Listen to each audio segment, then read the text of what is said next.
Ganito nga po nagsimula ang araw ko ngayong araw ng Sabado. Ginising po ako ni Mingming. Pumupunta po si Mingming sa higaan namin kapag siya ay nanggigising na.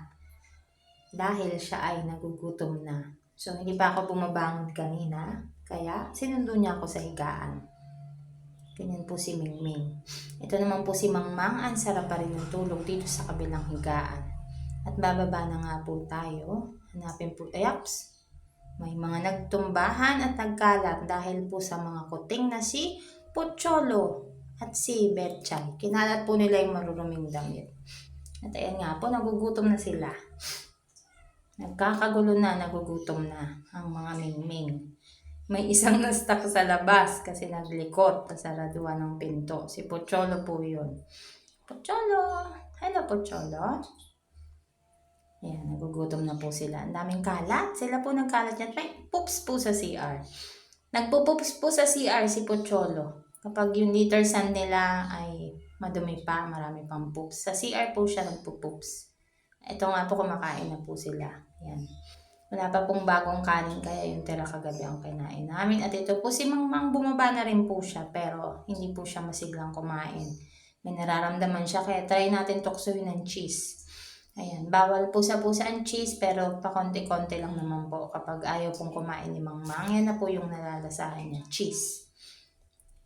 Kaya yung mga pusa po namin marunong din kumain ng cheese. Ano lang naman po, pakonti-konti lang pag wala silang ganong kumain.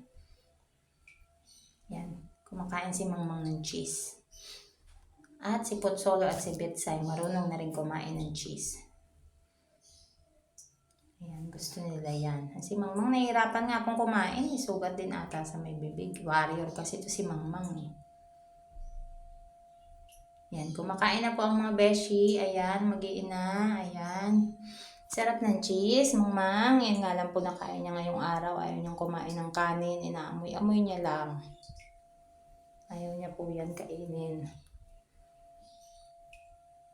Kaya nakaabang si Mingming sa pagkain ni Mangmang. Siya po ang kakain niyan, si Mingming. Ano, kahit pilitin ayaw. At uminom na nga po ng tubig si Mangmang. At ito po ang mag-iina. Kumain ulit ng cheese. At naabutan ko kasi si Betchay na kinakain ng cheese sa mesa. Kaya binigyan ko na rin sila. At nakahilera ang mga iinom ng tubig sa CR. Mangmang, iinom ka rin ng tubig? May umiinom pa eh. CR po namin lagi may nakabukas sa pintuan kasi may umiinom ng mga Mingming. Oops, medyo magkakaaway pa ata ang mga malalaking pusa, si Mingming at si Mangmang. Oh, Mangmang, saan ka pupunta? Nasa planggana yung inuman, di ba? Ano, gusto mo sa timba uminom? Ako gusto niya yatang uminom ng tubig sa timba. Iinom yata siya ng tubig, gusto niya ata sa timba. At ayan na nga, bumalik siya sa planggana. Yan po yung inuman nila ng tubig. Kaya lagi pong bukas ang pintuan ng CR namin.